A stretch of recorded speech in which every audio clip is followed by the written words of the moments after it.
중국은 이타적인 행동은 전혀 없고 모든 것이 계산된 이익에서만 결정되는 매우 계산적인 국가입니다. 중국은 자신들에게 이익이 없다면 국제사회에 절대 나서지 않는 것으로 유명합니다.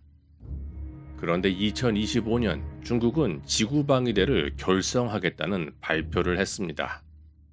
With an asteroid on course to conceivably hit the Earth, China seems to be taking no chances. It's putting together what it's calling a planetary defense force that could presumably help humanity prepare for whatever the universe throws at them, like 2024 YR4. The most likely outcome is that it will not hit, and so nobody's panicking yet.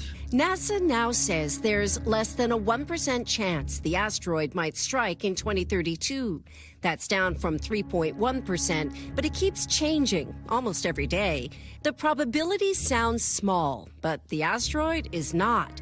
At an estimated 130 to 300 feet across, it's about the size of the Statue of Liberty. That's a lot of rock.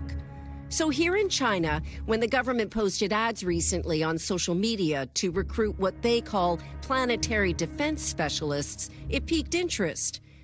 중국 정부는 말합니다. 지구의 안전을 위협하는 운석들을 막는 것이 지구방위대의 목표다. 현재 지구를 향해 다가오는 운석 중에 그나마 충돌 가능성이 조금이라도 있는 것은 2024 YR4라는 운석과 아포피스라는 운석입니다. 2024 YR4라는 운석은 2028년 12월 17일 지구에 근접하며 아포피스라는 운석은 2029년 4월 13일에 한 번, 그리고 2036년 4월 13일에 한 번 지구와 충돌 가능성이 있다고 합니다. 특히 아포피스의 경우 처음 언론을 통해 보도되었을 땐 충돌 확률은 1.6%였습니다. 하지만 2024년 나사가 업데이트한 충돌 확률은 2.7%였습니다. 그리고 운석 충돌 가능성에 대한 뉴스가 사람들 사이에서 퍼져나가자 나사는 입장을 바꿔 충돌 가능성은 0%라고 번복을 했습니다.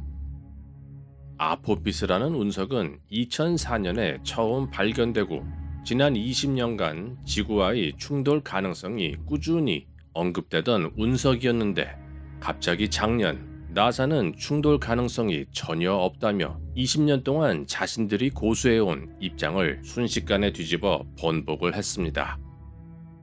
뭔가 석연치 않습니다. 자, 그리고 이와 비슷한 무렵 중국은 난데없이 지구방위대를 결성했습니다. 아포피스라는 운석이 지구와의 충돌 가능성이 전혀 없다면 중국처럼 계산적인 국가가 과연 무슨 이유로 지구방위대를 결성하는 것일까요? 저는 이 뉴스를 지난 1년 동안 떨쳐버릴 수가 없었습니다. 왜냐하면 중국은 전혀 가능성이 없는 일에는 뛰어들지는 않는 매우 계산적인 국가이기 때문입니다. 그래서 저는 지난 몇 주간 인터넷을 샅샅이 뒤졌습니다. 자, 2009년 뉴스를 하나 보여드리겠습니다. Russian scientists are now warning that a major asteroid is going to hit the Earth in the year 2036. The asteroid known as Apophis is bigger than 2 football fields. It will pass near Earth in 2029 and then hit, according to the Russian scientists, on April 13th, 2036. They expect the giant space rock will pass through what's known as a gravity keyhole and change course to hit Earth. 2009년에 발표된 이 뉴스를 보고 저는 운석 충돌을 전문으로 연구하는 나사 과학자들의 강연 영상들을 찾아보았습니다. 그래서 결국 도널드 여만스라는 과학자를 찾았습니다. 도널드 여만스라는 이 과학자는 나사에 근무하며 연구 업적을 인정받아 무려 19번의 수상을 했습니다. 그리고 그는 자신의 이름을 따서 운석의 이름을 짓기도 한 운석 연구의 권위자입니다. 운석 연구의 권위자인 도널드 여만스 박사. 그는 과연 아포피스에 대해 뭐라고 말하는지 들어보시겠습니다. Let me explain to you why this object, called Apophis, it ruined my Christmas in 2004. It was discovered in June of 2004, and we quickly made some calculations, which is what we do at JPL, and computed the orbit, matched the observations in December of 2004 with those earlier in June, and that gave us a long data arc, as we called it. So we did an orbit, integrated that orbit forward in time to see whether it made any interesting close approaches to the Earth. Well, it does in 2029, April 13th, Friday the 13th. Now, initially, it had an impact probability of 3%. We found that out 2 days after Christmas in 2004, and that's what ruined my Christmas, because this is a 270-meter-sized object. Were it to hit the Earth in 2029, it would be a 500-megaton event, which is a way of putting that into context. That's a Hiroshima-type blast every second for 10.5 hours. It'll be a naked-eye object, 3.5 magnitudes, on April 13th, 2029. Mark your calendars.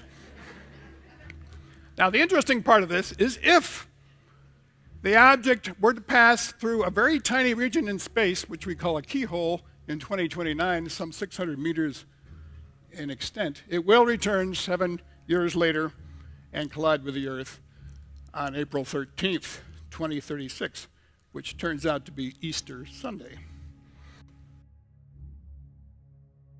참고로 이 강연은 2018년 강연입니다.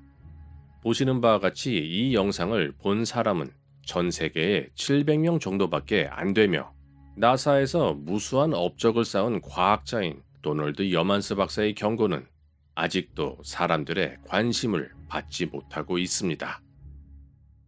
자, 억만장자 일론 머스크는 지구인들이 다른 행성에 식민지를 건설해야 한다고 주장을 하고 있습니다.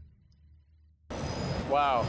I mean, it's nonstop. It's not like you're doing that because there's a launch in 2 days. You're doing that the whole time this place has been developed. It's been like down to you're counting every minute and second. I told the crane operators, what would you do if there's an asteroid heading to this planet in 8 days? Yeah, exactly. That's what they were told today. Yeah. And who knows? Maybe there is. Yeah. I mean, you never know. I think if we operate with extreme urgency, then we have a chance of making life multiplanetary. 여러분들도 잘 아시겠지만 피터 티엘, 마크 주커버그를 포함한 전 세계의 내노라 하는 억만장자들은 모두 지하 벙커를 건설하고 있습니다. 심지어 트럼프도 백악관에 거대한 지하 벙커를 건설 중에 있습니다. Yeah, I was invited to do what I thought was a talk to like bankers or something at a resort. And instead of me going out on stage to do a talk, they brought these 5 guys into the green room. And eventually they got around to the question of, Alaska or New Zealand. Right? So they wanted to know mainly how to prepare for the inevitable collapse of society. And the question we spent most of the time on was, how do I maintain control of my security force after the event? 물론 저는 아포피스가 지구와 충돌하지 않기를 기도하고 있습니다. 하지만 아포피스는 2029년 4월 13일, 그것도 13일의 금요일에 지구에 근접하고 또다시 2036년 같은 날짜인 4월 13일, 그것도 부활절에 지구와 충돌을 한다는 도널드 여만스 박사의 경고는 빈말로 들리지는 않습니다. With an asteroid on course to conceivably hit the Earth, China seems to be taking no chances. It's putting together what it's calling a planetary defense force that could presumably help humanity prepare for whatever the universe throws at them. 여러분들의 의견이 궁금합니다. 시청해주셔서 감사합니다.